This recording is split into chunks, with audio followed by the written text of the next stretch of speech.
Marciano Fanfics Teorías. Suscríbete al canal. Teoría Fanfic Novela. Harry Potter, dominando la magia mental. Parte 62. Capítulo 365. Al igual que muchos edificios mágicos pertenecientes a antiguas familias de sangre pura, Crouch House estaba ubicada en el campo, lejos de las aldeas no mágicas más cercanas. Construida en vastas tierras privadas pertenecientes a estas familias, manteniéndolas alejadas de lo que consideraban indeseable. Voldemort contempló el jardín delantero de la finca desde una de las ventanas. Este jardín, flanqueado por dos jardines gemelos a ambos lados de un sendero pavimentado, se extendía desde la puerta de la mansión hasta la entrada de la finca. Cuando llegó, los jardines estaban exuberantes, con flores vibrantes y césped frondoso, bien cuidados gracias al elfo doméstico cuyo nombre no se había molestado en preguntar. Pero ahora, ese mismo jardín se había marchitado tras la muerte del cuidador. La puerta tras él se abrió con un crujido, pero no apartó la vista de la ventana. ¿Está todo listo, Augusto?, preguntó. Sí, señor, dijo Agastes Rockwood. Los preparativos están completos, los equipos están listos para actuar a sus órdenes. Voldemort tarareó. ¿Te has preparado bien para hoy, Rockwood? Tu papel será muy importante. Incluso podrías encontrarte con viejos amigos. Tranquilos. Mis viejos amigos no causarán problemas hoy. La mayoría no sabe manejar una varita en un duelo. Con los que sí saben, estoy preparado para lidiar. Los inefables del Departamento de Misterios, para ser más precisos, eran investigadores que pasaban la mayor parte del tiempo en laboratorios, absortos en sus investigaciones. Si bien los inefables hicieron importantes descubrimientos en magia, muchos de ellos no eran expertos en duelos. Sin embargo, existía una sección de los inefables que investigaba el arte del duelo, y estos inefables representaban uno de los mayores peligros dentro del ministerio. Después de todo, Agastes Rockwood era uno de los inefables que estudiaba el dominio del duelo, centrándose en la magia como arma. ¿Sabías que me ofrecieron unirme al Departamento de Misterios cuando era joven?, preguntó Voldemort. Rockwood no se sorprendió, pues conocía el método de reclutamiento de los inefables. Pero le intrigó mucho la idea de que el Señor Oscuro fuera invitado a unirse a ellos o incluso a trabajar en la horca del Departamento de Misterios. Voldemort continuó, me negué aquel día. Quería viajar y aprender magia en lugar de estar encerrado en un cubículo realizando tareas mundanas para que mis supuestos superiores pudieran concentrarse en su investigación, o peor aún, perder el tiempo. Y sobre todo el mío, sin hacer nada. Rockwood sabía a qué se refería Voldemort. Ya había hecho su parte del trabajo duro antes de poder concentrarse en la investigación que había elegido. Y ni siquiera podía imaginar que Voldemort hiciera el mismo trabajo. ¿Cuándo empieza la sesión del Wisengamot?, preguntó Voldemort. En aproximadamente una hora, señor, respondió Rockwood. La ley para el uso de la acción letal contra mis mortífagos, dijo Voldemort, refiriéndose al tema que se debatía en la Corte Suprema. Y todavía recuerdo que contabas cuántos problemas causó eso para nuestros tropos la última vez. Debería haber matado a Bartemius padre antes de que causara esos problemas. Cometí el error de no hacerlo la última vez. Pero esta vez, vamos a hacerles saber a qué se enfrentan. Si me permite decir algo, mi señor. Voldemort tarareó, lo que Rockwood interpretó como una señal para continuar. Si seguimos adelante con esto, no influiría en la votación a favor de implementar acciones letales, crearía problemas, especialmente con Robards y Scrimgeour al frente del actual Departamento de Aplicación de la Ley Militar. DMLE. Incluso Bones tiene sus orígenes en el DMLE, sería más susceptible a las sugerencias en nuestra contra. ¿Cómo crees que iría la votación si no procediéramos hoy?, preguntó Voldemort. Según lo que ha averiguado Rivers, el proyecto de ley se aprobará hoy, dijo Rockwood. Rivers Locke, el espía maestro residente, había investigado al ministerio utilizando su red de agentes de Novellus Acción y concluyó que se aprobaría hoy. También dijo que hay rumores de que George West apoyaría el proyecto de ley. Así que debes entender que lo que hagamos hoy no cambiará nada. Y si no va a cambiar nada, ¿por qué no sacar el mejor partido de la situación? Voldemort se volvió hacia Rockwood y continuó, reúne a todos, les hablaré antes de partir. Si los demás quieren la guerra, que se la inflijamos. Cambio de escena. Si todos pudieran sentarse, podríamos comenzar esta reunión, dijo Dumbledore, el mago jefe del Wisengamot. Recorrió con la mirada el salón circular, observando a quienes habían heredado sus escaños familiares, a quienes habían sido elegidos y a quienes los habían recibido como parte de sus nombramientos ministeriales. También observó a la gente dividida en las tres facciones principales, oscuridad, luz y gris, y una facción menor dentro del círculo del ministro. La mirada de Dumbledore permaneció fija en el círculo del ministro. Era inusual en el panorama político del Wisengamot y las Islas Británicas que los ministros tuvieran su propia facción. Casi siempre, el ministro contaba con el apoyo de una o dos facciones principales, que representaban a una parte de la población del país. El último ministro, Cornelius Fudge, recibió inicialmente el apoyo de la facción de la luz en su primer mandato y de la facción oscura en el segundo. Pero Amelia Bones era una excepción, ya que no pertenecía a ninguna de las dos facciones, contaba con el apoyo de sectores tanto de la facción de la luz como de la gris, pero no apoyaba exclusivamente a ninguna. Su verdadera influencia provenía de su trabajo y su trayectoria en el DMLE. Había sido tan competente y había realizado un trabajo tan bueno durante un periodo en el que el DMLE tenía dificultades para encontrar candidatos que cumplieran con los requisitos para Auror y Mago de Ataque. Manteniendo la reputación de su departamento tan intachable y exitosa que sus índices de aprobación eran extremadamente altos entre la población, incluso sin el apoyo explícito de ninguna facción política. Dumbledore se aclaró la garganta. Miembros del Tribunal Supremo de Magos. Nos reunimos hoy aquí para debatir un proyecto de ley propuesto por el ministro Bones en colaboración con el Departamento de Aplicación de la Ley Mágica. Estoy seguro de que todos los implicados ya tienen una copia del proyecto y han tenido tiempo de revisarlo para comprender sus implicaciones. Ahora, cedo la palabra al jefe del Departamento de Educación Especial, Rufus Scrimgeour, para que presente el proyecto de ley ante el Tribunal Supremo de Magos. En medio del murmullo, se oyeron pasos mientras Scrimgeour se dirigía al pozo de la habitación. Todas las miradas seguían al hombre, que parecía sereno, bastaba con observarlo para comprender que así debía ser un auror. Scrimgeour se acercó a la mesa del centro y colocó algunos documentos en el medio, y el hombre se acomodó con calma, como si el otro no existiera. Miembros de la Corte Suprema, comenzó, hoy nos reunimos aquí para discutir una solución al problema que aqueja a nuestro país y a todas las personas que viven en él. Y se dirigió a la facción oscura mientras decía la última parte. Y no es ningún secreto que el señor oscuro, dijo, y la gente se enderezó, y sus mortífagos han resurgido. Han vuelto a sus aterradoras costumbres de tiempos de guerra. En los últimos meses, el DMLE ha apresado a muchos mortífagos, que han sido condenados a Azkaban, pero en ninguna ocasión los mortífagos han dejado de intentar rescatar a sus compatriotas, llegando incluso a atacar a los guardias Auror que escoltaban a los prisioneros. Ha habido muchos otros incidentes en los que las sospechas del DMLE fueron provocadas por los mortífagos. Y, recientemente, los mortífagos atacaron directamente el ministerio, lanzando un explosivo que, como todos saben, causó daños considerables.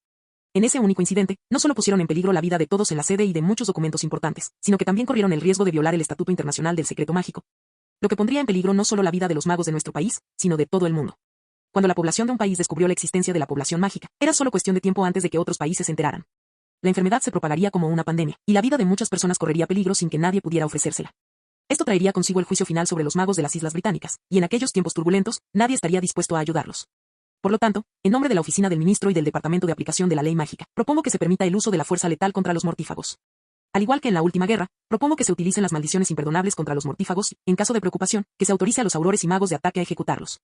Había un ambiente tenso. Se hablaba mucho en la sala, lo que hacía que la gente. Dumbledore alzó su varita y lanzó ráfagas inofensivas, silenciando a todos. Si alguien desea interrogar al jefe del departamento, Scrimgeour, que levante la mano, dijo. Parecía que mucha gente tenía preguntas, ya que todos levantaban la mano. Había una razón por la que Dumbledore se había mantenido en el cargo de jefe de los magos durante tanto tiempo, sin permitir que nadie tuviera la oportunidad de reemplazarlo. El jefe de los magos era responsable de moderar cualquier debate que tuviera lugar en el Wizengamot, y dependía enteramente de Dumbledore decidir a quién le daría la palabra y en qué orden. En gran medida, él decidía cómo se desarrollaría el debate. En este punto, si permitía que alguien de la facción negra fuera el primero en intervenir, el tono de la conversación se tornaría ofensivo y cuestionador, con el objetivo de socavar el proyecto de ley y lograr su rechazo total. Pero, al mismo tiempo, si se lo entregaba a la facción gris, Dumbledore estaba seguro de que ellos iniciarían una conversación en apoyo del proyecto, ya que una discordia de esta magnitud sería nefasta para los negocios. ¿Y si le daba una oportunidad a la facción de la luz? Dumbledore miró hacia donde se encontraban los miembros de la facción de la luz con una expresión compleja en los ojos. Desde que reveló la verdad sobre la situación de Harry, había perdido la confianza de algunos miembros influyentes de la facción, con ella, la de muchas personas que, aunque desconocían la verdad, eran seguidoras de esos individuos. No estaba seguro de qué sucedería si les daba una oportunidad. Mientras reflexionaba sobre a quién darle una oportunidad, un temblor repentino recorrió la habitación. Fue tan violento que muchas personas se movieron de sus asientos y filas enteras de sillas se desplazaron varios centímetros. Incluso Dumbledore tuvo que sujetarse con fuerza a su silla para no caerse debido al violento movimiento. Dumbledore incluso oyó a alguien, probablemente un auror, gritar, otra vez. La mirada de Dumbledore se dirigió directamente a los miembros de la facción oscura, y comenzó a escudriñar la multitud en busca de alguien que actuara de forma extraña. Notó que algunas personas se mostraban inusualmente tranquilas, sobre todo teniendo en cuenta que un incidente similar había ocurrido muy recientemente. Agarró su varita y dejó fluir la magia. La magia mental de legilimancia salió disparada como una flecha de un arco tensado, perforando las vergonzosamente débiles defensas de quienes actuaban de forma extraña. Dumbledore comenzó a indagar en sus recuerdos, y fue entonces cuando descubrió la razón de la repentina conmoción. Se puso de pie inmediatamente, conmocionado, y corrió hacia la puerta de la sala del Tribunal Supremo. Antes de marcharse, habló en tono autoritario. Conmigo. Incluso aquellos que no estaban de acuerdo con Dumbledore sabían que hablaba en serio y que no debían dudar de sus órdenes. Capítulo 366.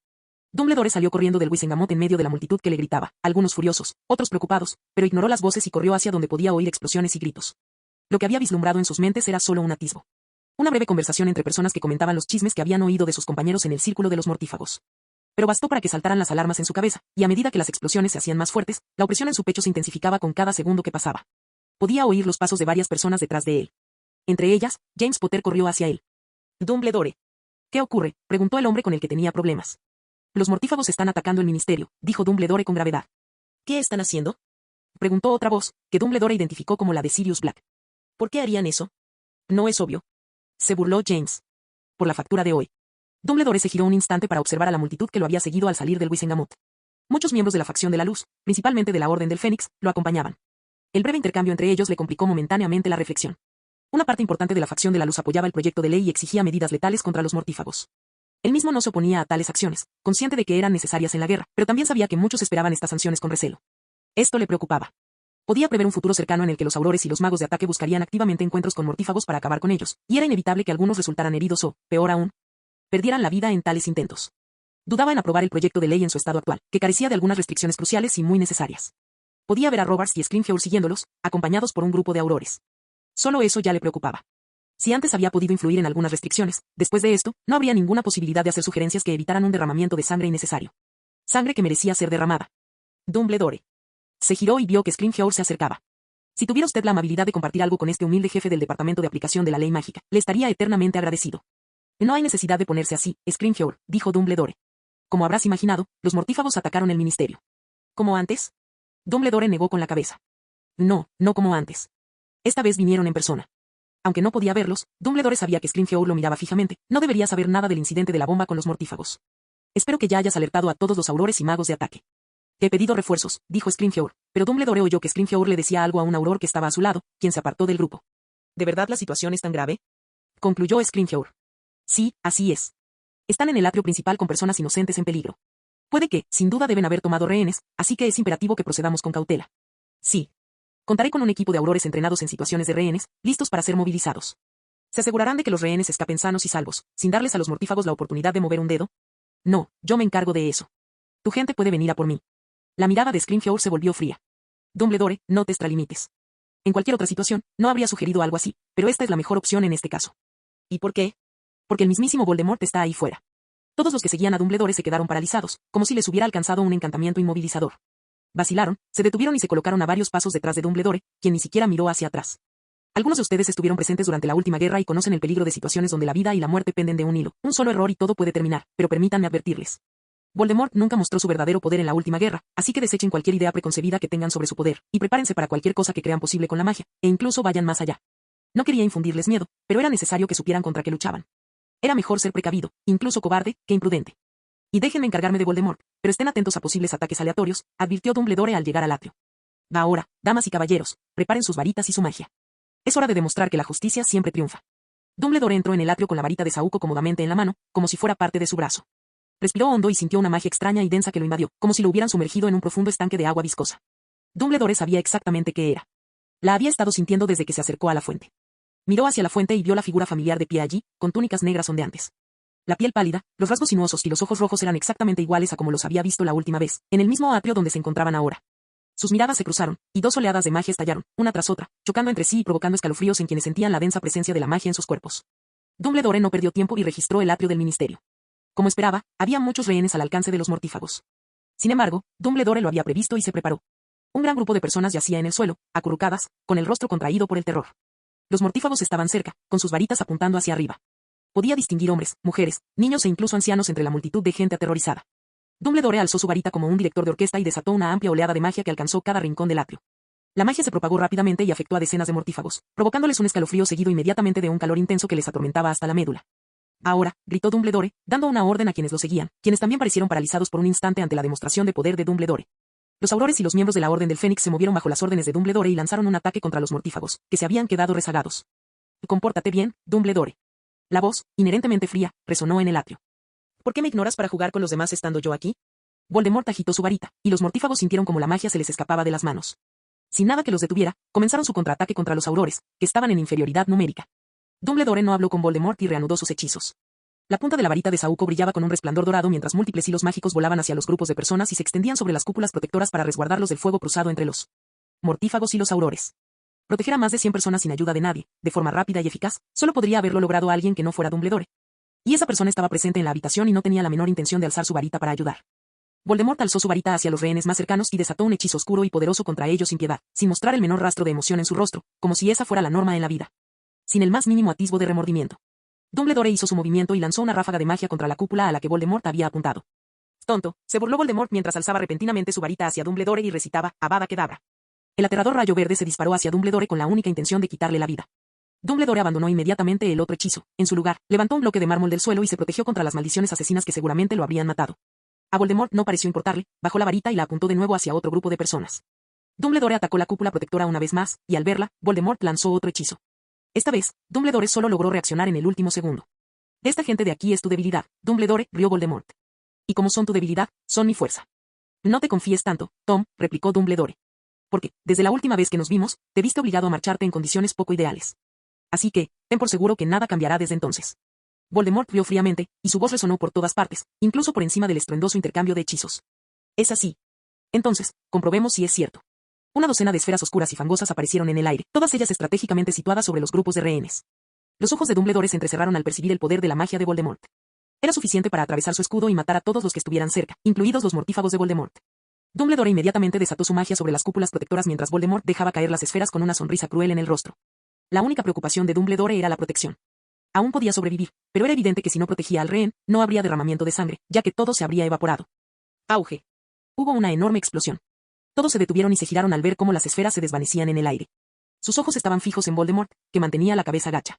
Las esferas no habían provocado la explosión, pero lo que fuera que la causó, dejó tras de sí una estela de humo como defensa de Voldemort.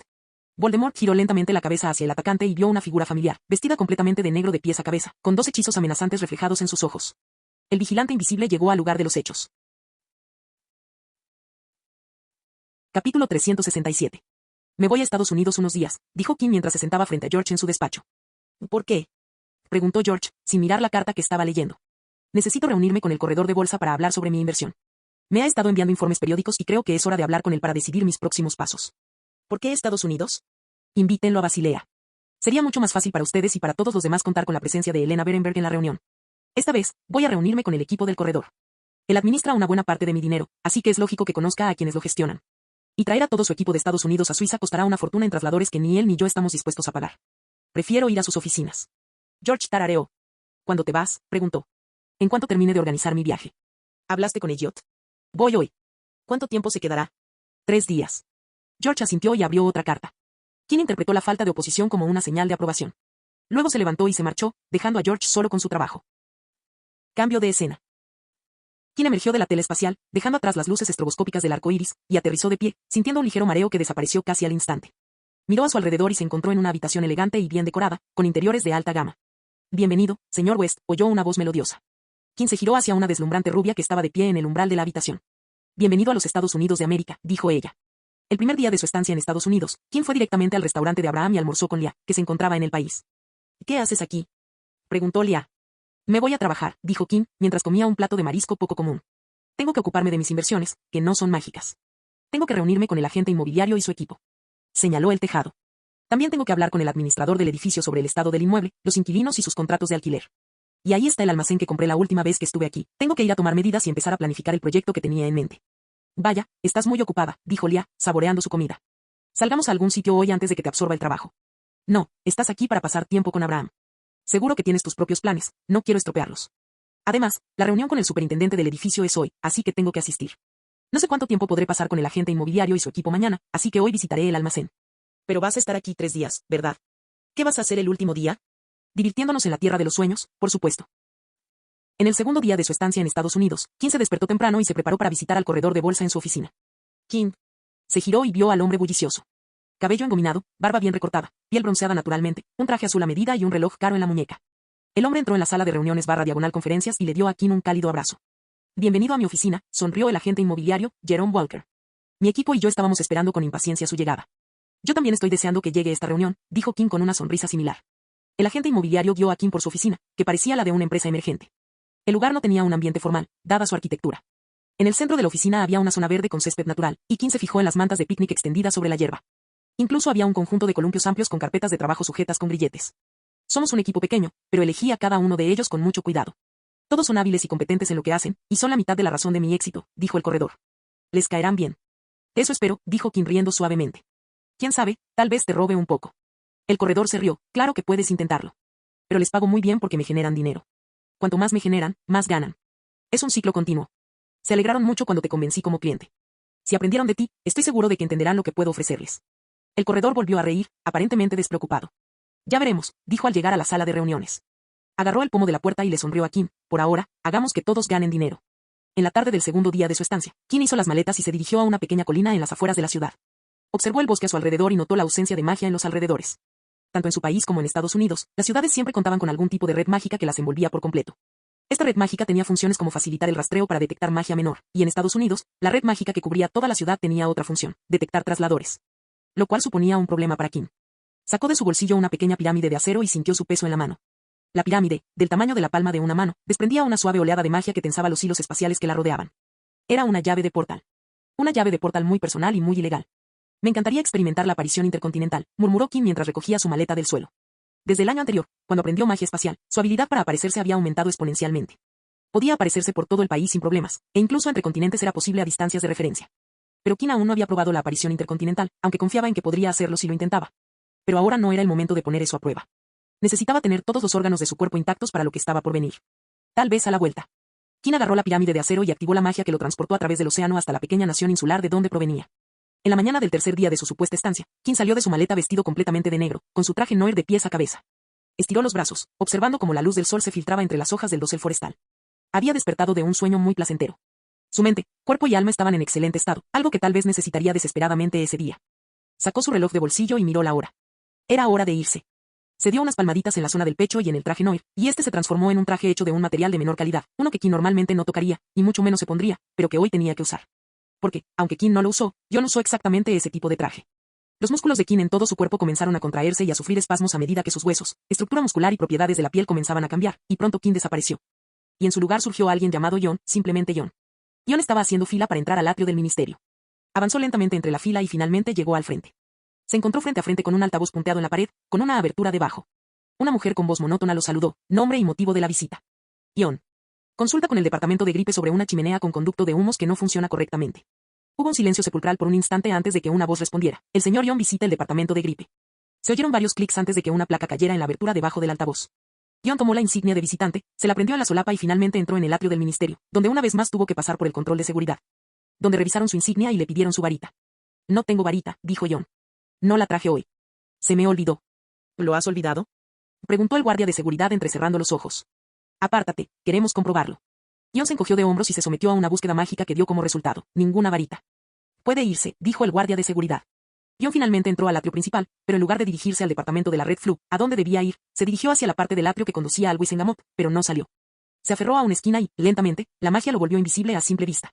John cerró los ojos y empezó a jugar al solitario. Tras una larga espera, John abrió los ojos al sentir una oleada de magia inundar el atrio. La extraña magia fluía, y John sabía lo que se avecinaba, así que se preparó. Auge. Era como si un terremoto hubiera sacudido el país y el atrio del ministerio fuera el epicentro. Si no se hubiera preparado, habría acabado tirado en el suelo con las piernas temblando como las de un ternero recién nacido. John miró hacia el origen de todo lo que había sucedido repentinamente en los últimos segundos y vio al señor oscuro de pie allí en todo su esplendor, mientras sus mortífagos entraban detrás de él con sus varitas, lanzando hechizos aturdidores sobre la gente mientras gritaban a todos que se tiraran al suelo. Uno de los mortífagos lanzó una maldición asesina al aire, la cual tuvo un gran efecto, provocando que la gente cayera de rodillas e incluso se tumbara boca abajo en el suelo de mármol. John se ocultó tras una columna que le impedía ver a Voldemort. Aún invisible, se movía lentamente alrededor de él, vigilando atentamente al señor oscuro. Sería un problema si lo descubrían ahora. No hagas movimientos bruscos, dijo uno de los mortífagos cuando John estaba a medio camino, pero él se movía muy despacio por miedo a ser visto por Voldemort. Pero entonces llegó la ayuda. Dumbledore y los aurores irrumpieron en la escena, y Dumbledore se enfrentó a Voldemort en combate. John se dio una palmada en el pecho, y el atuendo barato se transformó en el traje Noir con la máscara que se puso en la cara. Dicho esto, John se marchó, y quien nunca más se fue, lo único que quedó fue Noir. Cuando esferas de destrucción mágica cayeron sobre las víctimas mientras Dumbledore intentaba detener a Voldemort, fue entonces cuando Kim decidió que era la mejor oportunidad. Lanzó un poderoso hechizo, del más vil y dañino, y lo arrojó a la espalda de Voldemort. Justo cuando Kim pensó que el hechizo lo alcanzaría, apareció un escudo que bloqueó su magia. Kim miró la espalda de Voldemort y el escudo protector que crujió por el hechizo de puñalada por la espalda. Eso no salió muy bien, ¿verdad?, pensó. La mirada que le dirigió Voldemort no era algo que a nadie le gustaría. Ya se había enfrentado al señor oscuro antes, pero era la primera vez que lo veía tan frío y furioso, y toda esa furia dirigida hacia él. ¡Guau, tío! Marciano Teorías Fanfic. Capítulo 368. Que el señor oscuro lo mirara con frialdad después de 2 días de construir meticulosamente coartadas en Estados Unidos. Lo que implicó violar varias leyes estadounidenses sobre trasladores y la presencia de aurores en el ministerio que querían arrestarlo por cargos de asesinato, no fue nada bueno. Fue como si el regreso de todos sus regresos fuera, por decirlo menos, decepcionante. Y tú, has sido una molestia desde hace bastante tiempo. La voz de Voldemort sonaba más fría que la de Kim, magia de hielo. Mantente dentro de tus límites, no, ya has hecho suficiente, es hora de que te vayas. Kim movió los pies y canalizó magia corporal por todo su cuerpo, listo para actuar en cualquier momento. Podía sentir una presión que emanaba de Voldemort, bastante angustiosa. Jamás en su vida se había enfrentado a un oponente de ese calibre. Ni siquiera su encuentro anterior con Voldemort podía recordarse con exactitud debido a la rapidez de la situación. Voldemort no levantó su varita, no lo necesitaba, pues la varita era un foco de atención, con la habilidad adecuada, no había necesidad de apuntar y disparar. Kim oyó un crujido. Levantó la vista y vio aparecer un rayo amarillo. Sus ojos se abrieron de par en par tras su máscara. El rayo mágico se dirigió hacia la cabeza de Kim mientras éste levantaba un escudo para bloquearlo. ¡Ah! El escudo bloqueó la mayor parte del rayo, pero algunos lo atravesaron y alcanzaron a Kim. Sintió como si miles de serpientes eléctricas recorrieran cada músculo de su cuerpo. Todo se convulsionó incontrolablemente. Sintió que su cuerpo se calentaba varios grados en cuestión de segundos. La respiración de Kim se entrecortó cuando su magia contraatacó y expulsó la extraña magia que invadía su cuerpo. Su respiración volvió a la normalidad cuando toda la magia de Voldemort fue eliminada. Mierda, maldijo Kim para sus adentros. La maldición era magia negra. Si la hubiera dejado dentro de su cuerpo por más tiempo, le habría causado un daño que requeriría años de tratamiento con médicos de primer nivel para corregirlo. Incluso ahora, sentía dolor por todo el cuerpo. Eso solo fue un hechizo. King se volvió invisible al instante y comenzó a moverse lentamente. Pero entonces vio los ojos de Voldemort siguiéndolo, y su corazón se aceleró. Una masa oscura de magia surgió frente a Voldemort y se dirigió hacia King con un silbido agudo. King alzó otro escudo, mucho más fuerte que el primero, y funcionó, parcialmente. La masa negra chocó con el hechizo del escudo y rebotó en el suelo, explotando como una granada. King sintió una intensa ráfaga de calor cuando la masa negra se transformó de una pelota de tenis en una pelota de gimnasia en un abrir y cerrar de ojos. Dejó de expandirse justo antes de tocar el escudo de King y se encogió rápidamente. La masa negra era lo único que King veía mientras la observaba transformarse en una furiosa explosión roja, una que desató una fuerza lo suficientemente fuerte como para mover sus órganos. Y lo hizo mientras estaba detrás de un escudo. La fuerza del impacto lo lanzó hacia atrás. King luchó contra el desorientador golpe y lanzó Arresto Momentum para detener su impulso, luego giró suavemente para aterrizar en el suelo, listo para la batalla. Tan pronto como sus pies tocaron el suelo, alzó la vista una vez más, fijándola en Voldemort, y vio un hechizo asesino verde que se dirigía hacia él. Sintió que todo su cuerpo hacía una sola cosa. Era instinto. El instinto de moverse. El instinto de vivir. Crack. Otra pequeña explosión estalló. Una nube blanca de humo barra diagonal niebla se extendió hasta disiparse, dejando a King atrás con un trozo roto del escudo hecho de un enorme bloque de hielo. La temperatura de la habitación se desplomó mientras una fina capa de hielo se formaba en todas las superficies. El alto techo del atrio se abultó como una estalagmita. King miró fijamente a Voldemort, cuyos ojos brillaban con un resplandor púrpura. Su dedo se contrajo y cientos de lanzas de hielo aparecieron en el aire. Otro movimiento, y el hielo transparente adquirió un tono verdoso mientras King lanzaba una maldición sobre cada una. El último movimiento envió las lanzas hacia Voldemort, con el único propósito de atravesar su cuerpo. Voldemort movió el brazo con lentitud, y todas las lanzas de hielo disminuyeron su velocidad. Pero antes de que pudieran detenerse por completo, los ojos de Voldemort se abrieron de par en par mientras agitaba rápidamente su varita y conjuraba un escudo a sus espaldas. Una enorme ráfaga de fuego impactó a Voldemort por detrás, y la intensidad de las llamas pareció aumentar. «Dumbledore», gritó Voldemort, sintiendo el calor en su espalda, y las lenguas de fuego se abrieron entre sus brazos. Estaba a punto de volverse hacia Dumbledore cuando se dio cuenta de que King ya no estaba allí. Inmediatamente lanzó sondas, y Voldemort miró a su alrededor buscando a King. Voldemort alzó la vista y vio docenas de varillas rojas brillantes con corriente eléctrica danzando a su alrededor. En el instante en que cayeron las varitas, Voldemort conjuró un escudo sobre sus cabezas y se giró hacia Dumbledore. Sacó el escudo que contenía el fuego, lanzó un torrente repentino y continuo de magia sobre las llamas y comenzó a contraatacar. Las varas cayeron sobre su cabeza y torturaron la capa que cubría a Voldemort. Esta tembló y se onduló violentamente, pero ninguna vara la atravesó. Justo cuando Voldemort pensó que podría concentrarse en las llamas de Dumbledore, entrecerró los ojos al ver a King con el rabillo del ojo. King levantó la pierna y le propinó una patada frontal al costado del Señor Oscuro con una intensa cantidad de magia corporal. A continuación, King lanzó cadenas empíricas con hojas entrelazadas y puntas malditas contra Voldemort, pero la magia del Señor Oscuro las desvió y las aplastó antes de que lo alcanzaran. Pero la batalla no había terminado, pues Dumbledore disparó lo que parecía ser un reducto modificado y cargado de forma absurda, aunque no iba dirigido a King. Sintió suficiente peligro como para alejarse de Voldemort de un salto. Voldemort volvió a bloquear, pero su escudo se rompió como si fuera de papel. Pero Voldemort no era el Señor Oscuro solo de nombre, pues contrarrestó el hechizo ofensivo de Dumbledore con otro. La explosión fue tan potente que provocó ondas expansivas en el atrio. King observaba desde un lado, meditando su siguiente movimiento, cuando de repente apareció un hechizo a su lado. Lo miró fijamente mientras el hechizo se disipaba gracias a su magia. Levantó la vista y vio a un mortífago con la varita apuntando hacia él. King alzó la mano y los huesos de la pierna del mortífago crujieron, haciéndolo caer retorciéndose de dolor. Regresó junto a Voldemort. Dos esferas llameantes de fuego siniestro, de color mostaza, brotaron de sus palmas. Las apuntó hacia Voldemort, que luchaba contra Dumbledore. Los ojos de King brillaron con un resplandor púrpura mientras hileras de llamas ardientes se dirigían hacia la espalda de Voldemort. El Señor Oscuro se enfrentó al fuego que le lanzaban desde ambos lados, sacudió la muñeca de la mano que sostenía su varita y se dejó llevar, por el terror. Quizás Voldemort había oído el dicho fuego con fuego porque, en respuesta, desató un fuego aterrador, parecía frío y espantoso, pero no era nada de eso. Estaba tan caliente que el mármol del suelo se derritió convirtiéndose en una gota de piedra fundida. La concentración de King en atacar a Voldemort se desvaneció. Retrocedió varios pasos, alejándose del fuego, pues reconoció al instante de qué se trataba. No era fuego común, las llamas parecían vivas, conscientes, empeñadas en matar todo a su paso. El fuego se transformaba, formando una gigantesca horda de bestias llameantes, serpientes, quimeras y dragones de fuego surgían. Caían y volvían a surgir. Fienfire. ¿Por qué demonios haría eso? Estamos dentro. Dentro. El fuego maligno era uno de los hechizos que King usaba con cautela. No había ningún lugar donde pudiera practicarlo con seguridad sin arriesgarse a que el fuego, casi con conciencia propia, se descontrolara y se extendiera, causando peligro. Solo conocía un lugar que podía evitar que el fuego se apagara, la sala de los menesteres. La sala no estaba exactamente en el séptimo piso, a pesar de la ubicación de su entrada, estaba conectada al séptimo piso mediante magia espacial, y con solo ordenar desconectar la entrada. La sala se convertía en el lugar perfecto para practicar el fuego maligno, salvo por el hecho de que el hechicero podía morir si las cosas se salían de control. Y King, en ocasiones, aprovechó esta situación para practicar el fuego maldito. La creencia generalizada sobre el fuego maldito era que las llamas aparentemente indomables solo podían ser controladas por los practicantes más expertos, y que no todos los hechiceros podían dominar el hechizo. Pero en sus experimentos con el fuego maldito, descubrió cómo controlar el fuego. La respuesta era la legilimancia.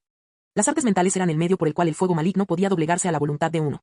King, incluso con sus habilidades de legilimencia, solo podía controlar las llamas de forma precaria, pero puedo lograr que algunos de ellos toquen a Voldemort, con delicadeza. King extendió su mente con delicadeza hacia las llamas, debía tener cuidado, pues podían volverse en su contra y quemarle la mente. Proyectó su mente hacia un fragmento de ella, e inmediatamente se estableció una conexión, como si la llama hubiera anhelado ese vínculo. Ah, olvidé que eso requiere magia. Evil Fire era increíblemente hábil con la magia, e incluso con la más mínima conexión, la absorbía como una esponja. Veamos si te gusta probar tu propia medicina. King apuntó con precisión hacia la zona cercana a Voldemort y provocó una explosión, con la esperanza de herirlo, ya que ese era el único nivel de control que era capaz de ejercer.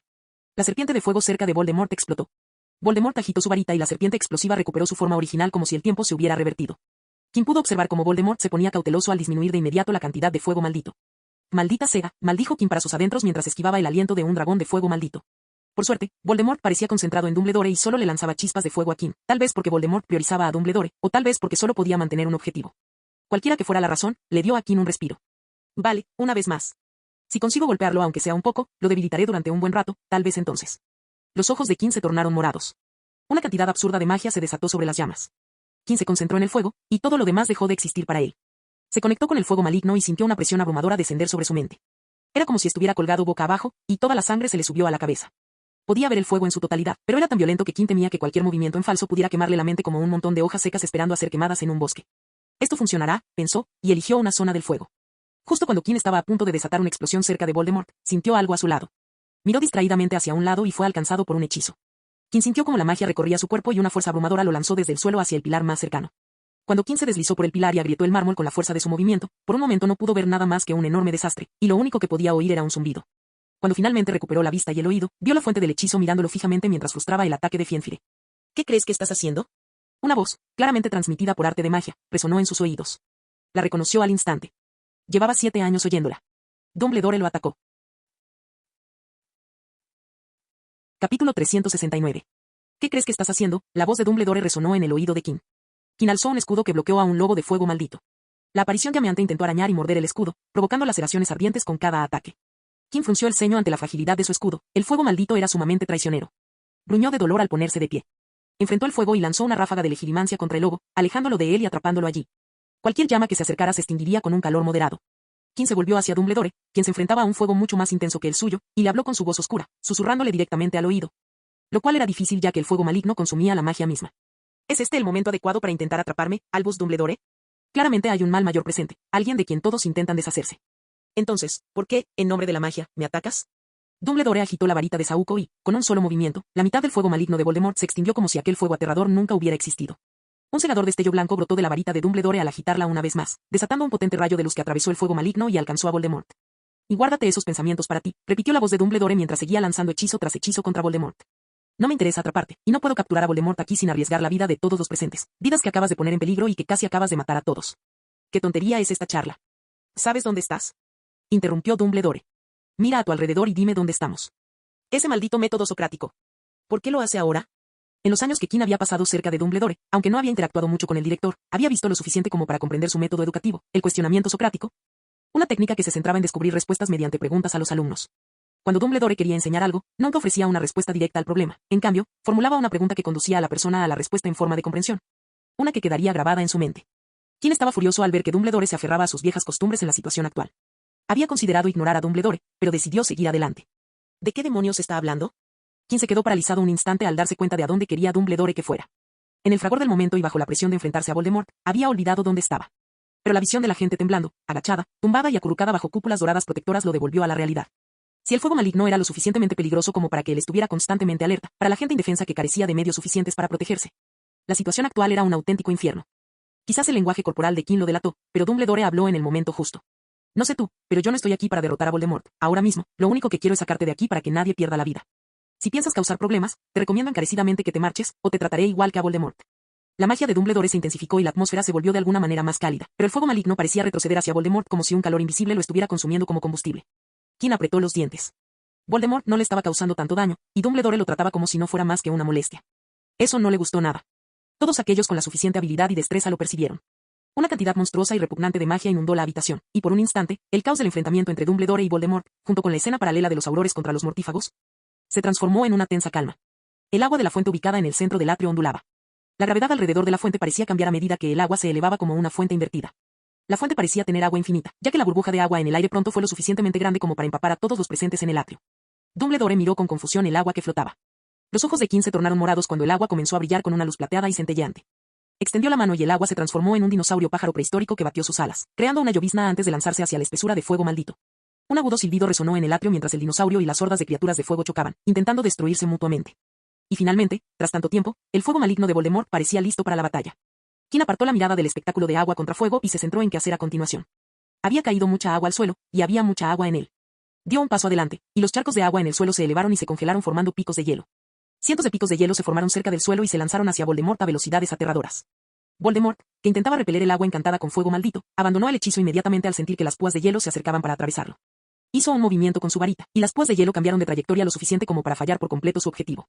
Quinn no se desanimó. Tenía mucha más munición a su disposición. Toda el agua en el aire que había estado en conflicto con la Fiendfree ahora estaba libre, así que Quinn la puso en acción. Bajo el dominio de su magia, toda el agua se transformó en una fina niebla, invisible a simple vista. Para muchos, habría parecido un intento de despejar el campo de batalla para facilitar el movimiento, pero para quienes percibieron la magia, fue una sensación completamente distinta. Algunos sintieron un cosquilleo en la piel, otros, como si hubieran sido sumergidos en un tarro de miel tibia. Sin importar lo que sintieran, sabían que era algo grandioso, ya que la cantidad de magia presente en el atrio era sin precedentes para la mayoría. Voldemort y Dumbledore observaron fijamente a Quinn, quien permaneció completamente inmóvil, sin dar ninguna señal de lo que haría a continuación. Nunca dejes que adivinen tu movimiento. Pero cuando lo hizo, todos en el atrio lo notaron, pues hubo un gran cambio y una vibración en la magia de Quinn. ¡Sching! Los ojos de Voldemort se abrieron de par en par al ver aparecer una lanza de hielo justo delante de su pecho. La lanza se derritió antes de alcanzar a Voldemort, pero Quinn no se decepcionó. Esa fue una, ¿pero qué vas a hacer con el resto? Quinn chasqueó los dedos y 10 lanzas de hielo congelaron el aire alrededor de Voldemort. Surgieron de todas direcciones y apuntaron a cada parte de su cuerpo, desde los pies hasta el cuello y la cabeza. Una vez más, el señor oscuro no tuvo problemas para disolverlas todas. Pero todo eso solo sirvió para recordarle a Quinn la bóveda del arquitecto. Y la cosa no hizo más que empeorar. Voldemort sintió un ligero escalofrío en su cabeza calva. Levantó la vista y vio una colosal columna de hielo flotando sobre él. Luego, esta cayó sobre su cabeza. Alzó su varita y lanzó un hechizo explosivo directamente a la base. El hielo explotó brutalmente, pero, en ese instante, se convirtió en una niebla y se volvió invisible. Quinn esbozó una sonrisa irónica. El copo de nieve de la bóveda de hielo era increíblemente molesto a veces. Ahora, seamos realistas. De repente, Voldemort se encontró frente a cientos de lanzas de hielo que le arrojaban. Las destruyó, pero aquellas a las que apuntaba desaparecieron con el último movimiento, y aparecieron más armas de hielo, como bastones, chakrams y balas de cañón. Era un bombardeo interminable de armas. Era como si se enfrentara a un ejército en lugar de a Quinn. ¡Y qué fastidio!, exclamó Voldemort, desatando una ola de calor que explotó, derritiendo todo el hielo. Mientras desaparecía entre la niebla, apuntó con su varita a Quinn, que brillaba con un resplandor verde. Quería solucionar el problema de raíz. Quinn se adaptó y respondió recogiendo vapor de agua suspendido en el aire para formar un escudo a su alrededor y obtener cierta protección contra la maldición de la muerte, que era claramente evidente. Justo cuando Voldemort estaba a punto de disparar a matar, entrecerró los ojos y abandonó la maldición asesina, sustituyéndola por una pantalla protectora contra la explosión más horrible jamás vista. Desatada por Dumbledore. Hazle daño, la voz de Dumbledore resonó en los oídos de Quinn. Yo lo sujetaré y te protegeré. Quinn no necesitó una segunda advertencia cuando lanzó su ataque de hielo y agua y comenzó a mezclar hechizos y encantamientos que había aprendido para dañar a Voldemort. Quinn comenzó a caminar hacia Voldemort, y hoy se desataron ataques horribles contra él. Le dolía el corazón mientras se acercaba a Voldemort, mientras el señor oscuro contraatacaba con un doble ataque. Dumbledore presionaba a Voldemort en un intenso duelo, mientras Quinn continuaba presionando con su ráfaga de armas de hielo. Un pequeño cuchillo Empyrean apareció en la mano de Quinn. Lo agarró por la hoja, apuntó, buscó un hueco y finalmente lo lanzó. ¡Ah! Voldemort gritó de dolor mientras se agarraba la cara. Como cabría esperar de alguien con el título de señor oscuro, Voldemort no flaqueó del todo y, a pesar del dolor aparentemente intenso, continuó sujetando a Dumbledore y Quinn con dificultad. Quinn sonrió ampliamente detrás de su máscara. En su quinto año, durante la tercera prueba del torneo de los tres magos, perdió un ojo. Voldemort claramente hizo algo para deshacerse de su ojo artificial y manipuló su creación para que atacara su ojo real. Y hoy, se había vengado. La mano de Voldemort cubría el lado izquierdo de su rostro, goteando sangre. El placer que le produjo esa visión fue increíble. Además, el cuchillo Empíreo tenía una maldición incrustada, lo que le causaría problemas durante el proceso de curación. Pero recuperó la sobriedad en cuanto Voldemort lo enfrentó con dagas e inmediatamente lanzó varias maldiciones asesinas. Quinn inmediatamente liberó el hielo de la niebla flotante y los bloqueó a todos. Pero podía sentir la fuerza de la furia detrás de cada lanzamiento. Así como la magia de Quinn había inundado el atrio antes, la magia de Voldemort se descontroló, corrompida por la ira. Esto puso en alerta a Quinn y Dumbledore, pues era señal de que Voldemort estaba a punto de conjurar algo grandioso. Pero entonces el edificio del ministerio volvió a temblar, como tantas veces antes. Pero a diferencia de los demás, este temblor parecía especial, pues la magia de Voldemort retrocedió y el señor oscuro desapareció con sus mortífagos. Quinn se quedó atónito, pero se recuperó rápidamente, sabiendo que pronto todas las miradas estarían puestas en él. Se volvió invisible y, justo antes de marcharse, miró a Dumbledore, quien le devolvía la mirada, pero el director no se movió mientras Quinn se alejaba del ministerio. Capítulo 370. ¡Oh, mierda! ¡Malditos monstruos! Quinn entró tambaleándose en su habitación de hotel. Se quitó el disfraz de John cuando la puerta se cerró tras él. Gimió camino a la cama, le dolía el cuerpo por dentro y por fuera, los rayos malditos de Voldemort le revolvían las entrañas, mientras que el empujón explosivo de Dumbledore contra el pilar le hacía temblar los huesos. Además, le dolía la espalda. Ese viejo mentiroso quería matarme. Gimió Quinn mientras se dejaba caer sobre la cama. Estaba usando magia corporal solo por diversión. Ahora, pensándolo bien, Quinn estaba seguro de que Dumbledore intentaba hacerle daño hasta dejarlo inmóvil. No le importó, maldita sea. Quería tener al menos un delincuente hoy. King gruñó mientras se ponía de pie y se dirigía arrastrando los pies al baño de la suite. Se desnudó y se sentó en la bañera. Con un simple movimiento, el grifo comenzó a llenar la bañera vacía. Cerró los ojos y sintió cómo subía el nivel del agua, y al mismo tiempo, King infundió magia en cada gota. Pronto, todo lo que estaba debajo de su cuello quedó sumergido en agua brillante. No era tan bueno como las tranquilas aguas de la última sala de la bóveda acuática, pero ayudó a aliviar el dolor de la paliza que había recibido. Había entrado en la bóveda acuática varias veces para acelerar la recuperación de las lesiones sufridas durante experimentos que no podía mostrar a la señora Pomfrey. O cuando se sentía particularmente fatigado y necesitaba un lugar para relajarse. Apreciar las propiedades curativas de la sala hizo que Kim, por supuesto, quisiera replicarla fuera de la bóveda acuática, convirtiéndola en uno de los proyectos a largo plazo que tenía en marcha. No había podido construir una sala de curación tan potente como la de la bóveda acuática, pero sabía lo suficiente como para crear una versión portátil y diluida en cualquier cuerpo de agua que quisiera. A medida que el dolor disminuía, Kim reflexionó sobre lo sucedido en el ministerio. En general, pensó que todo había salido bien. Voldemort y su mortífago habían llegado al ministerio, habían tomado rehenes inocentes, pero nadie había muerto, a pesar del uso excesivo de fuego maligno. Y lo más importante, había apuñalado a Voldemort en los ojos. Debería haber lanzado con más fuerza, habría sido mejor si le hubiera dado en el cerebro además del ojo, espetó Kim, frustrado, pero aún eufórico por haberle arrancado el ojo a Voldemort. Solo esperaba que la maldición incrustada en el cuchillo arrojadizo Empíreo hubiera tenido tiempo suficiente para extenderse. Kim cerró los ojos y se sumergió por completo. En el agua, desconectó su mente, redujo su plumancia y simplemente dejó que sus pensamientos fluyeran con naturalidad, y, en ese instante, no le vino nada a la mente, y encontró la paz en el vacío. Abrió los ojos y emergió del agua con un chapoteo. Salió del baño, se secó y se cambió a un traje más sencillo. Tras empacar sus maletas, dejó su habitación, abandonó el hotel y entró en un callejón estrecho, disfrazado de John. De pie en aquel callejón desolado, Kim miraba al suelo con la mirada baja. Suspiró profundamente, tomó un cubo de metal del tamaño de la palma de la mano, activó el traslador encantado que contenía y cruzó el océano de regreso a América. Descartando su antiguo plan de aparecerse entre continentes. Kim se dirigió al escritorio de su suite en la propiedad West en Estados Unidos. Sobre la mesa había una pequeña caja de madera. Pasó la mano por encima y los pestillos de la caja brillaron con una luz azul al abrirse. Dentro de la caja había una pequeña tarjeta de madera bellamente grabada, cuyo texto detallaba la familia Potki. Kim recogió su maleta y la tarjeta antes de activar la llave del traslador para abandonar Estados Unidos, poniendo fin así a la farsa de 3 días que había orquestado para algo que había durado más de 10 minutos. ¿Qué tal el viaje? Kim se sentó en el sofá del salón de la mansión West, donde George estaba sentado frente a él y le hizo una pregunta a modo de saludo. Todo salió bien, dijo Kim con calma. Fui a la inmobiliaria, conocí a Lia, hablé con el administrador del edificio sobre las reparaciones e incluso fui al campo, lejos de todo, para ver un terreno que compraré pronto. Kim miró a George. La meticulosa coartada que había ideado para ir a Estados Unidos, lejos de las Islas Británicas, servía en parte para ocultar su identidad como el vigilante invisible de las miradas indiscretas que buscaban al forajido.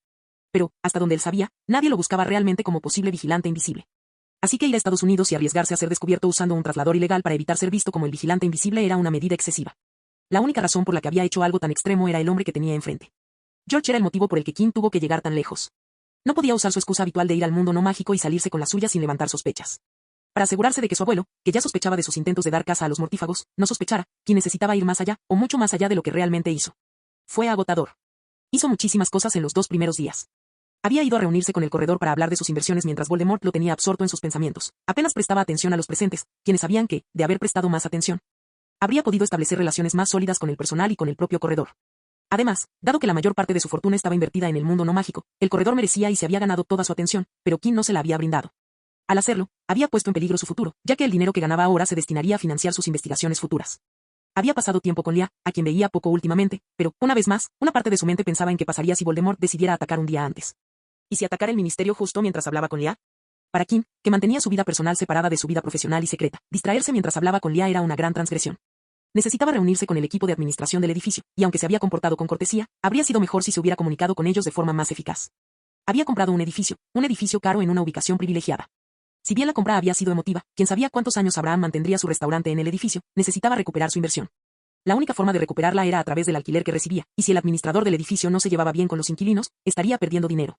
Durante la última semana, pasó el tiempo con Voldemort presente en el fondo de su mente. ¿Oíste lo que pasó en el ministerio?, preguntó George. Kim frunció los labios. He oído que el señor Oscuro y sus secuaces se han vuelto más osados últimamente. Primero la explosión en la oficina de Aurores y ahora esto. Me temo que es un resurgimiento de la guerra. ¿Qué opinas?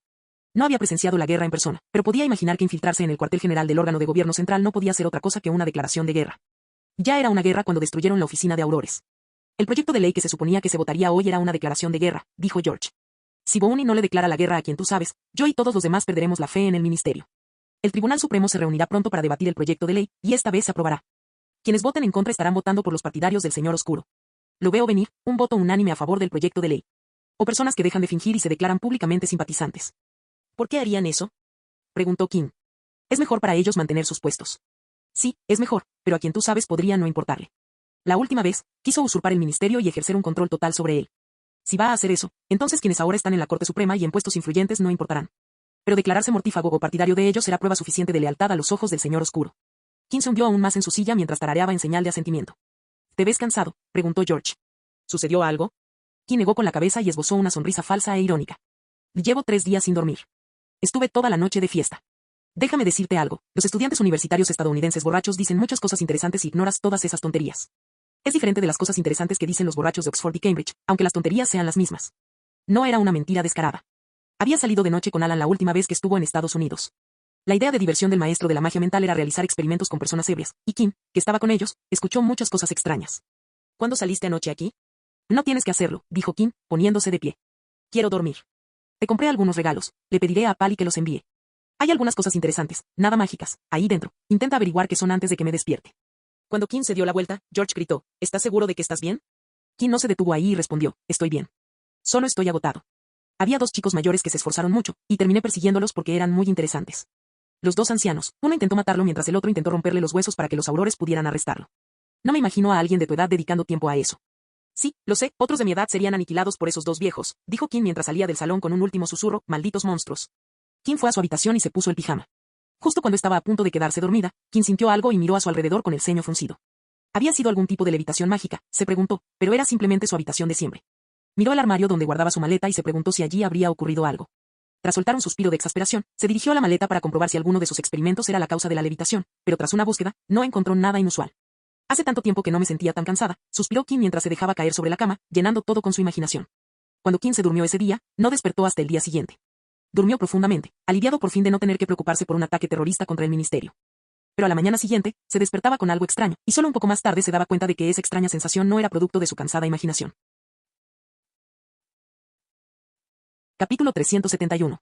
Kim abrió sus ojos adormilados y vio una brillante esfera de luz sobre su mesita de noche. Era una esfera mágica que producía luz solar artificial, la cual se calentaba lentamente y se volvía más brillante con el paso del tiempo. Se sentó como una marioneta rota y chasqueó débilmente los dedos para apagar la esfera de luz artificial que había sido creada como un experimento con magia de luz. A pesar de tener una ventana luminosa con una vista despejada del sol. Volviéndose hacia la mesita auxiliar, Kim cogió su fiel bola de plomo, que lo había acompañado durante casi una década, y se la guardó en el bolsillo. Había algunas cosas que lo habían acompañado a lo largo de su viaje mágico, su varita falsa, su maleta, Recon, todavía llevaba consigo su varita falsa, pero ahora empezaba a mostrar sus verdaderas habilidades. Su maleta era su fiel aliada, como siempre, sin embargo, Recon, su primera creación, ya se la había entregado a Daphne, pero incluso entre todas estas cosas. La bola de plomo era sin duda el objeto al que más se le atribuía su desarrollo en la magia. La bola, del tamaño de una pelota de golf, lo acompañaba desde que se levantaba de la cama hasta que volvía a acostarse por la noche. Estaba hecha de plomo con impurezas añadidas estratégicamente que la hacían resistente a las alteraciones mágicas. Estas impurezas requerían una mayor cantidad de magia para realizar con éxito hechizos sobre el plomo impuro que sobre el plomo puro. Kim había pasado más de una década agotando su magia cada noche que gozaba de buena salud para aumentar sus reservas mágicas. Pero no había una forma silenciosa de gastar sus enormes reservas mágicas a diario, y ahí es donde entraba en juego la bola de plomo, con Kim realizando magia sobre ella, usándola para corroer dichas reservas. Kim se dirigió al baño y, en el camino, su magia alcanzó la bola de plomo, transformándola en una sustancia similar al mercurio. Esto se convirtió en un hábito, ya que sus sentidos, antes adormecidos, comenzaron a despejarse al contacto de su magia con la bola de plomo. Y esta mañana, a medida que los sentidos de Kim, tanto físicos como mágicos, comenzaban a aclararse, le trajeron una sensación que no estaba presente ayer. Kim se detuvo, con la mano en el pomo de la puerta del baño. Miró su mano, luego la habitación. Había algo extraño en el ambiente, pero no lograba descifrar qué era. Entró al baño, pero al salir, su actitud había cambiado. En cuanto se abrió la puerta, un inquieto Kim entró en la habitación, rodeado de sus seguidores. ¿Qué demonios?, exclamó, sin dirigirse a nadie. ¿Qué demonios? Kim se frotó los brazos, presa de escalofríos que no desaparecían. Era como si algo le cubriera cada centímetro del cuerpo, y por mucho que lo intentara, se negaba a irse. No podía decir qué era, pero era algo muy malo, fuera lo que fuese. Oh, vale, cálmate, piénsalo, dijo Kim para calmar la inquietud que sentía.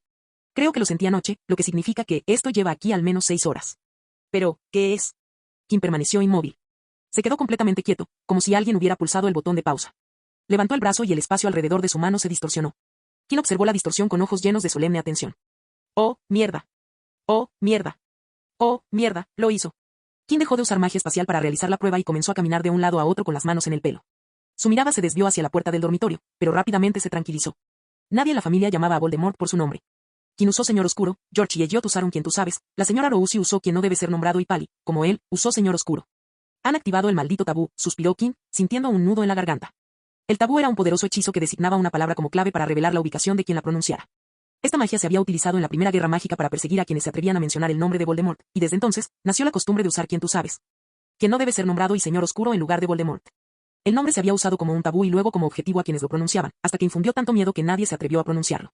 Tras la guerra, cuando se revocó el hechizo tabú, Albus Dumbledore animó a la gente a usar el nombre de pila Voldemort para que no le temieran. Pero esto tuvo poco efecto, ya que la comunidad siguió usando los nombres alternativos. Pronto, la generación más joven empezó a llamar al Señor Oscuro por esos nombres, sin saber por qué. Y ahora, la segunda venida de la misma magia había regresado. Bien, es hora de seguir los protocolos de la situación. Quinn se levantó y entró en el armario antes de dirigirse hacia la puerta. Debería desayunar primero. Cambio de escena. Quinn estaba de pie en medio de un bosque, vestido con su atuendo de Noir, y apartó con el pie algunas hojas caídas cerca de sus botas negras. Miró a su alrededor para asegurarse de que estaba solo, algo que había tenido en cuenta al buscar el lugar. Colocó la maleta en el suelo. Chasqueó los dedos y la maleta se abrió, revelando una escalera que descendía, pero en lugar de Quinn, apareció otra cosa. ¿Sucedió?, preguntó el retrato de Merlín desde su marco mientras miraba a su alrededor en el bosque. Sucedió, suspiró Quinn. Dijiste que esto pasaría. Sabía que esto pasaría, por eso te lo conté. Quinn sabía que la magia del tabú regresaría. Pero no sabía cómo, ya que ese conocimiento no se encontraba en la fuente original que tenía en mente. Así que, en lugar de planear cómo detenerlo, decidió sacar el mejor partido de la situación. ¿Y cómo ha ocurrido esto?, preguntó Merlín. Quinn negó con la cabeza. No puedo asegurarlo, pero creo saber cómo sucedió. Oh. Me dijiste que para que la magia tabú funcione, necesita una fuente de energía. Es decir, para que la magia de esa magnitud y escala funcione, necesita invocar una piedra protectora. O tu Señor Oscuro la energizó con su propia magia. He oído hablar de él durante las últimas 2 décadas, y por lo que me has contado, es lo suficientemente poderoso como para energizar la maldición por sí mismo, lo que te hace pensar que usó una fuente mágica. Yo habría pensado lo mismo, pero el momento en que ocurrió me hace pensar que utilizó una fuente de poder mágica. ¿Tiempo? Sí, el momento era el adecuado. Mira, ayer, ¿por qué estoy siendo humilde? Definitivamente apuñalé al Señor Oscuro en el ojo. ¿Lo lograste? Felicidades. ¿Cómo te fue? Gracias. Eso fue genial. Creaste un cuchillo, lo lanzaste con fuerza y me diste justo en el ojo. Oh, basta ya. No tienes por qué ser tan humilde. Claro. O sea, fue fantástico. Me dieron una paliza, pero ya me conoces. Lo que distingue a los buenos de los mejores es rendir bajo presión, y yo rindo al máximo cuando estoy bajo presión. La maldición que lancé fue una de mis mejores obras, y no soy muy bueno lanzando, pero ese lanzamiento de cuchillo fue legendario. Bueno, ojalá lo hubiera podido ver. Si todo sale bien hoy, podré mostrar mis recuerdos del evento mediante una proyección de luz. Entonces, desde luego, eso espero. Pero volviendo a la pregunta original. Ah, sí, sobre eso. Dado que apuñalé al Señor Oscuro en el ojo, dudo que haya usado el tiempo que podría haber dedicado a curarse en magia prohibida. Y puesto que la maldición cobró vida ayer, estoy seguro de que no fue obra del Señor Oscuro ni de una fuente de poder. Lo entiendo. ¿Qué es exactamente lo que vas a hacer aquí? Voy a hacer una prueba. Todavía es pronto, y puede que invite a gente desagradable, cosa que no sé si quiero o no, pero sea como sea, este parece un buen momento. Vas a activar la magia del tabú, dijo Merlín, alzando una ceja. Bueno, dediqué bastante tiempo a investigar esto, no activarlo sería una lástima. La razón por la que lo llamé es para hacerle una pregunta. ¿Qué pregunta? ¿Puedes encantar la magia del tabú para que sea active de manera diferente según el término pronunciado? Un mago lo suficientemente hábil puede hacer eso. Quinn tarareó. Entonces será mejor que me ciña a la versión convencional. Tomármelo como algo personal podría ofender bastante al grandullón. Quinn estaba seguro de que recitar el acertijo de Tom Morvallo en lugar del de Voldemort no atraería al Señor Oscuro debido a su herida. Pero estaba seguro de que lo alertaría si alguien lograba comunicarse con su cuartel general, algo que Quinn no deseaba. Vale, eso es todo lo que quería preguntar, dijo Quinn. Nos vemos luego. ¿No puedo quedarme?, preguntó Merlín con su mejor imitación de ojos de cachorro. No sé cómo van a resultar las cosas. Quinn ignoró la respuesta de Merlín y metió el retrato directamente en la maleta. Sabía cómo iba a terminar todo, pero ¿para qué arriesgarse a algo que pudiera vincularse con él? Aunque no veía cómo iba a suceder, pero, pensándolo bien, ¿para qué correr el riesgo? Quinn se puso la máscara y el bosque quedó en silencio. Las hojas dejaron de crujir y el viento amainó. Volvió a mirar a su alrededor para asegurarse de que estaba solo. Tomó aire hondo antes de que una voz distorsionada emergiera de detrás de la máscara. Voldemort. Había un zumbido a su alrededor, y aunque era casi invisible a simple vista, Quinn podía sentir las distorsiones espaciales a su alrededor. Este es el primero. El primero. No puedo creer que hayamos atrapado a un idiota tan rápido. Y dijo una voz ronca desde entre los árboles. ¿Cómo te atreves a mencionar el nombre del Señor Oscuro? Sabemos que estás ahí dentro. Hay media docena de varitas apuntándote, y no nos importa a quién maldecimos. Escuchó pasos entre las hojas caídas, y luego se detuvieron. Quinn se volvió hacia ellos y contó al grupo desorganizado, ninguno llevaba máscara, excepto uno. Quinn ladeó la cabeza hacia las 7 personas que habían respondido a su llamada, 6 de las cuales no eran mortífagos, sino simples asociados, mientras que allí permanecía solo uno de ellos, vestido con el atuendo propio de un mortífago. Vigilante invisible, exclamó uno de los asociados de los mortífagos. Eso es lo que me toca, dijo Quinn, mirando de reojo. 6 matones y un mortífago, y el mortífago que me toca solo tiene un brazo. Ni siquiera me levantaré de la cama por menos de una docena de mortífagos, completos, punto. Parecía que su apariencia y su voz habían tenido algún efecto en los Natchez, que comenzaron a retroceder. Ahora que están todos aquí, por favor, ni se les ocurra irse, dijo Quinn. Parecía que no se quedaban, ya que cada uno activaba la aparición, pero Quinn sonrió y chasqueó los dedos, y el escudo espacial los atrapó a todos, enviándolos directamente al suelo. Empecemos. Capítulo 372. Quinn se limpió la hierba amarilla de la chaqueta de cuero y los guantes. Los 5 secuestradores y un mortífago yacían en el suelo del bosque. Los 5 secuestradores tenían los brazos atados y los huesos de las piernas se habían convertido en una gelatina líquida, temblando con el temblor de la magia. El único mortífago, sin embargo, permanecía ileso, salvo por los leves moretones que solían sufrir al encontrarse con King en su identidad de vigilante invisible. Sabía que existía la posibilidad de que violar el tabú tan pronto atrajera a alguien de mayor rango en la jerarquía, pero nunca imaginé que sería alguien tan importante. Lucius Malfoy miró fijamente a King con un ojo azul violáceo. El hombre que una vez había sido tan orgulloso como un pavo real temblaba en el sucio suelo, con la mano alzada en una súplica desesperada para que King se detuviera. ¿Por qué alguien como tú, Lucius Malfoy, formaría parte de un grupo de campo, acompañando a estos don nadie? Les dijo mirando a los rufianes. Y siempre supuse que eras del tipo que se queda en casa, sentado detrás de tu elegante escritorio, dando órdenes a todo el mundo, pero aquí estás. Sus ojos se posaron en la manga vacía de Malfoy, y no tienes un brazo. ¿Cómo es posible? Ya sabía que a Lucius Malfoy le faltaba un brazo. Lo había visto en los recuerdos de Barty Crouch Jr., uno de los recuerdos recientes más vívidos del atormentado hombre, reconstruyendo fragmentos de información que había visto sobre los mortífagos. Desafortunadamente, al igual que King, el vigilante invisible quería mantener en secreto el hecho de ser un legilimens. Por favor, perdóname, dijo Lucio, con voz suplicante. Te daré lo que sea. Las pupilas de King se entrecerraron mientras miraba fijamente a Lucius. Y no hay nada más valioso que tu vida, Lucius Malfoy, y me encantaría arrebatártela y librar al señor oscuro de una de sus posesiones más preciadas. En lugar de suplicar más, Lucius se tumbó en el suelo. Era como si la vida y la lucha por la supervivencia lo hubieran abandonado por las pocas palabras de King. Soltó una débil mueca de desprecio. Entonces vete ya. No le sirvo de nada al señor oscuro, dijo, levantando la manga vacía. Matarme no cambiará nada, así que hazlo, y rápido. Quien entrecerró los ojos y rápidamente accedió a la mente de Lucius mediante legilimencia, sin necesidad de indagar mucho para encontrarse con una oleada de emociones, anhelo, arrepentimiento, aceptación y un sinfín de sentimientos depresivos que incluso empeoraron su estado de ánimo. Profundizó un poco más y descubrió la razón detrás de todas esas emociones complejas. Escuché que tu hijo abandonó la gloriosa causa que tú y tu esposa dejaron atrás. Eso debe doler, bromeó King, donde dolía. ¿Qué se siente al ver a tu familia traicionar todo aquello por lo que luchabas?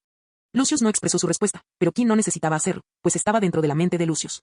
Las emociones y los pensamientos internos le indicaban la presencia de una gran ira inicial, seguida de arrepentimiento y duda, que precedían a una profunda y devastadora sensación de confusión. Acompañada de dolor y un resurgimiento de la tristeza, el odio y la aversión. ¿Así fue como perdiste el brazo? ¿Un castigo por traicionar a tu familia Malfoy? Supongo que está en la sangre de los Malfoy morder la mano que te dio de comer cuando ya no te sirve. Lucius se enfureció, no te atrevas. Mi familia no es traidora. Siempre he apoyado la justa y recta causa del señor oscuro. Una persona no representa a toda la familia, interrumpió King. Ah, espera, eres la única que queda, así que tú eres toda la familia. La provocación de King envalentonó a Lucius, encendiendo una llama de furia en su interior. King sonrió para sí mismo. Había preparado el terreno y ahora era el momento de golpearlo con su martillo más fuerte. Mátenme de una vez, gritó Lucio. ¿Te gustaría conocer a tu familia, Lucius? Preguntó King, ignorando la airada súplica. Puedo hacer que eso suceda. Lucius se levantó de rodillas como quien encuentra agua en el desierto y se arrastró hacia King con las manos atadas a la espalda. ¿Puedes hacer esto? Sé dónde están, así que no exagero al decir que puedo lograrlo. Por favor, mi familia, quiero conocer a mi familia. Déjenme conocerlos. Los ojos de King brillaban tras su máscara. Empujó a Lucius con la pierna, provocando que el herido cayera al suelo. Puedo concertar una reunión con tu familia, pero a cambio necesito algo, porque quitarte la vida sigue siendo un lujo que me encantaría permitirme. Un destello de esperanza volvió a los ojos de Lucius mientras asentía rápidamente. Haré cualquier cosa, por mi familia, solo por mi familia. King asintió. Cuando llegó al bosque para activar el tabú, no se había preparado para la situación actual. Jamás imaginó que encontraría a Lucius Malfoy enfadado con Voldemort y sus mortífagos, un hombre al que ya no le importaba imponer el dominio absoluto de la sangre pura sobre los demás. Un padre y esposo que anhelaba y se preocupaba por el bienestar de su familia. Fue demasiado fácil convencer a Lucius, y en cualquier otra circunstancia, habría dudado de la efectividad de sus palabras, pero en este caso, había confirmado que Lucius Malfoy bailaría al son de cualquier música que King decidiera tocar. ¿Sería capaz de cumplir su promesa? ¿Podría permitir que Lucius conociera a Draco y Narcisa Malfoy? Podía lograrlo, después de todo, sabía exactamente dónde vivían los dos Malfoy en paz, con el miedo siempre presente, mezclado con la preocupación. No era tan difícil cuando uno sabía dónde buscar. Vas a trabajar para los mortífagos como mi espía. Como dijiste, aunque hayas caído en desgracia, la información a la que tienes acceso todavía me es útil, así que quiero saber todo lo importante que ocurra con los mortífagos. ¿Empezamos? Entiendo. Estupendo, dijo King, pero se dio cuenta de que Lucius quería decir algo, así que le pidió que hablara más alto. ¿Qué pasará si el señor oscuro se entera? Preguntó Lucius. Los labios de King se curvaron ligeramente tras su máscara. Si el señor oscuro se entera de esto, morirás, Lucius Malfoy, morirás. Lucius se quedó congelado como un bloque de hielo. El hombre, ya de por sí pálido, parecía haberse transformado en vampiro. Dijeran lo que dijeran, la idea de la muerte aterrorizaba a todos, y parecía que Lucius Malfoy, quien una vez había sido el mercader de la muerte, ahora sentía el miedo de estar del lado de la varita. Lucius, tú eres quien más pierde, pero al mismo tiempo, quien más gana. Si te niegas, podría matarte, sabes, y todo terminaría, pero si cumples este pequeño acuerdo, podrás encontrar a tu familia y arriesgarlo todo contra Voldemort. Un consejo, Lucius Malfoy, créeme o no, el señor oscuro será mucho más indulgente con sus mortífagos que yo con ellos. Hubo un momento de silencio mientras King miraba a Lucius, que tenía la mirada fija en el suelo. Si me garantizas que podré reunirme con mi familia. Podrás reunirte con tu familia. Pero no te equivoques, no podrás verlos, será una reunión que durará el tiempo que yo decida, y si se niegan a verte, será tu mala suerte. La última frase pareció golpear a Lucius como un mazazo. Era evidente que el hombre no había considerado la posibilidad de que su hijo y su esposa se negaran a reunirse con él. Así que, les pregunto de nuevo, y por última vez, tomen su decisión, porque su vida depende de ello, y tómenla ahora. Quien ya le había dicho lo que tenía que hacer, aprovechar al máximo la situación. Se había ganado la confianza de Lucius Malfoy, así que iba a transformar a un hombre que una vez fue su segundo al mando en un espía que le proporcionaría todo lo que necesitaba. Le falta confianza. Había estudiado a la gente y sus mentes durante tanto tiempo que sabía lo que era la confianza. Había visto a Lucius Malfoy en su mejor momento, y ahora veía al mismo hombre en su peor momento. Kim vio el potencial. Ahora, solo necesito traerlo de vuelta. Si Lucius Malfoy se había convertido en un activo para Voldemort, ¿por qué no podía convertirse en uno para él? Lucius miró a Kim, con un tono que no había usado antes, dijo, lo haré.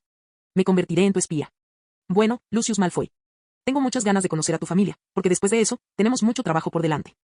Kim se volvió hacia los Natchez y concluyó, ahora, cambiemos algunos recuerdos y demos por terminado el día. Era hora de empezar a quitarle las escamas a la serpiente gigante. Capítulo 373. Kim apareció en el límite de lo que parecía ser una calle residencial normal, ubicada en las afueras de Londres, en el sureste de Inglaterra. Era una de esas zonas con casas idénticas en cada calle y manzana, construidas por la misma constructora. Salvo por los coches aparcados en las entradas, los jardines y algunas casas pintadas de colores diferentes, todas parecían copiadas y pegadas del mismo molde. Era tal como Kim lo había imaginado, una imagen de normalidad, pero, al mismo tiempo, le sorprendió que ese fuera el lugar que la Orden del Fénix había elegido. Creo que es lo apropiado, murmuró Kim. Kim chasqueó los dedos y su apariencia se transformó, destellando y distorsionándose hasta que su rostro fue reemplazado por otro. Su cabello negro desapareció, sustituido por una melena castaña perfectamente peinada horizontalmente, y sus canas se tiñeron de un tono rojizo. Su estatura aumentó unos centímetros y todo su cuerpo perdió tono muscular hasta quedar al borde de la demacración. Encorvó los hombros y su traje de 3 piezas verde esmeralda se convirtió en un traje de trabajo marrón, de empleado, con una corbata gruesa. El nuevo rostro sonrió y apretó el puño alrededor de una bolsa de trabajo que había imaginado.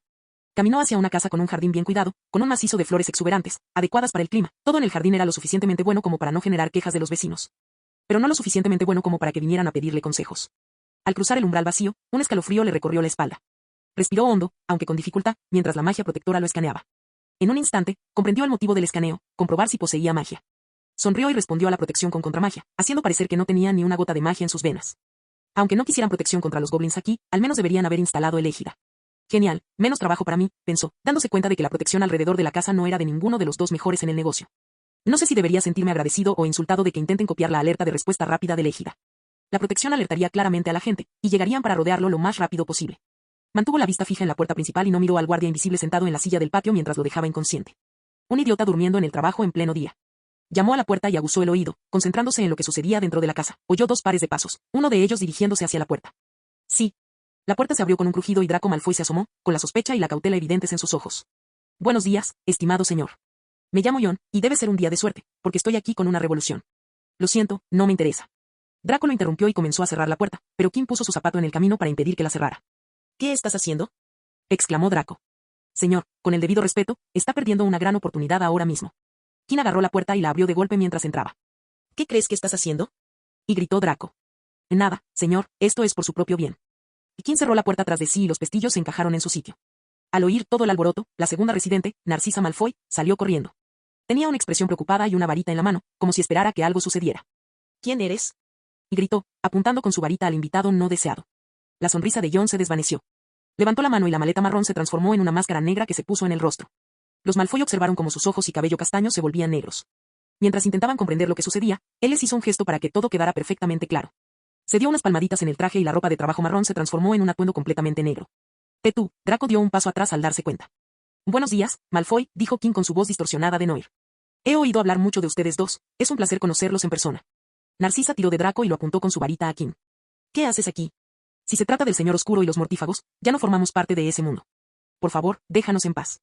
Kim alzó ambas manos, demostrando que no tenía varita, y luego chasqueó ligeramente los dedos, haciendo que la varita de Narcisa saliera disparada hacia el techo.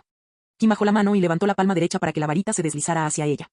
Ahora que hemos superado el peligro, podemos tener una conversación civilizada. Kim guardó la varita de Narcisa en su bolsillo. En cuanto a que usted no forme parte del mundo. Lo siento, señora Malfoy, mientras lleve ese apellido, siempre formará parte de este mundo. Y miró a Draco, sobre todo después de lo que ha hecho su hijo últimamente. ¿Por eso están aquí, me equivoco? Dio un paso al frente y entró en la casa. Detrás de él, la madre y el hijo intentaron abrir la puerta para escapar, pero esta no se movió. Dentro, Kim observó la decoración, que claramente no era mágica, pero había sido modificada para dar la impresión de ser el hogar de una persona con poderes mágicos, con un uso extensivo de la transfiguración.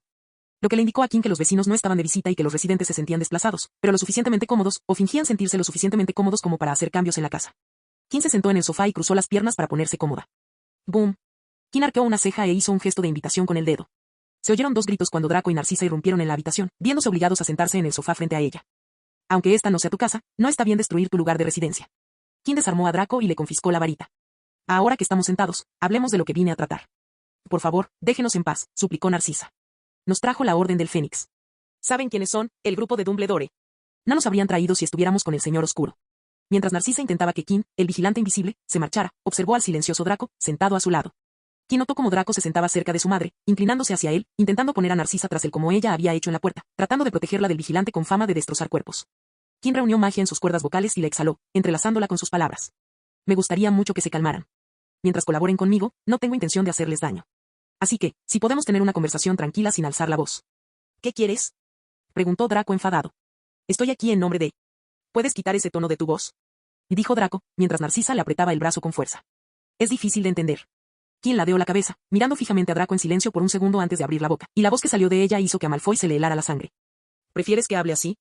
La voz de Voldemort no era algo que ninguno de los dos recordara con cariño. Supongo que no. Su voz volvió a su tono anterior. Ahora bien, como decía, estoy aquí para hablar. Estoy aquí para hablar contigo sobre Lucius Malfoy. ¿Qué le pasa? Esta vez fue Narcisa quien interrumpió. Le gustaría conocerlos a ambos. ¿Qué? Y Draco entrecerró los ojos. ¿Ahora trabajas con mortífagos? No, pero estoy buscando establecer una relación laboral con él. Sin embargo, para que eso suceda, ha puesto como condición que quiere conocerla. No queremos encontrarnos con él, dijo Draco sin pensarlo. Kim se giró hacia Narcisa, indicándole que estaba esperando su respuesta. ¿Qué vas a hacer con Lucius? Preguntó. Por lo que he oído, no perdonas a los mortífagos cuando los atrapas. Por tu culpa, el marido de una amiga mía sigue en San Mungo hasta el día de hoy. No me arrepiento en absoluto. Su marido iba a acabar como el de su amiga, pero tratándose de Lucius Malfoy, hasta yo tengo que pensármelo 2 veces. ¿Y qué voy a hacer con él? Va a ser mi informante. ¿Y quiere reunirse con nosotros para hacer eso? Parece que no ha disfrutado de la casa sin ustedes dos. Los extraña a ambos, quiere verlos. Ah, sí. Debería haber pensado en eso antes de reclutar a su hijo para ser un mortífago, espetó Draco, con la respiración entrecortada. Narcisa puso su mano sobre el hombro de Draco. Le preguntó a Kim, ¿y si esto es un plan para llevarnos ante el Señor Oscuro por nuestra traición? Convertirá nuestras vidas en un infierno si nos pone una mano encima. Como ya dije, no tengo intención de hacerle daño, dijo Kim. Si la reunión es una farsa, mataré a todos los que estén allí para capturarlo y dejaré que la maldición que le impuse a Lucius siga su curso, convirtiendo su vida, como dijiste, en un infierno hasta que muera y vaya al infierno. Kim decidió hacer un trato con Lucius porque sabía que el elocuente Malfoy no cooperaría de verdad si se veía obligado a trabajar para él. La única forma de tener una relación laboral era que Lucius Malfoy colaborara voluntariamente. Pero eso no significaba que Kim confiara en Lucius, así que le lanzó una maldición que acabaría con su vida si Kim no la eliminaba. Además, si Lucius Malfoy no iba a trabajar con él, ¿de qué le servía seguir vivo? Estaré presente en esta reunión para garantizar su seguridad, concluyó. Los Malfoy miraron con confusión y desconcierto a la figura enmascarada sentada frente a ellos. Probablemente pensaron que la imagen del vigilante invisible no coincidía con lo que estaban viendo. ¿Por qué me cuentas todo esto? Preguntó Narcisa. Porque no me perjudica. Si aceptas, te llevaré a ver a Lucius. Si te niegas, borraré tu memoria y el guardia estará afuera. Malfoy parecía horrorizado, pero Kim continuó, si aceptas. Solo para sacarme de la casa ahora mismo e informar a la Orden del Fénix más tarde para que puedan cambiar tu ubicación, no me importa, ya que no tienes nada en mi contra que pueda ponerme en desventaja. Pero siempre puedo encontrarlos después. Fue un poco difícil encontrarlos a ambos esta vez, pero no será tanto la próxima vez. Vimos tu cara, dijo Draco. ¿De verdad crees que esa era mi verdadera cara? Y dijo Kim, sin su risa habitual. Hay una razón por la que logré escapar de las autoridades y de los mortífagos del Señor Oscuro. No fue difícil encontrarlos. Tenían instalada una puerta laberíntica en esa casa, y él tenía la costumbre de revisar los detalles de compra de cada puerta, junto con la magia de la puerta trasera que les ponía, la cual le indicaba el lugar donde habían sido instaladas. Y ahora, ni siquiera necesitaba eso para encontrarlos. Kim cruzó las piernas. No te precipites y toma una decisión. La decisión correcta podría ser un duro golpe para el Señor Oscuro y sus mortífagos. Les llevó mucho tiempo tomar una decisión, pero eso le dibujó una sonrisa en el rostro a Kim, detrás de la máscara. Fin del video.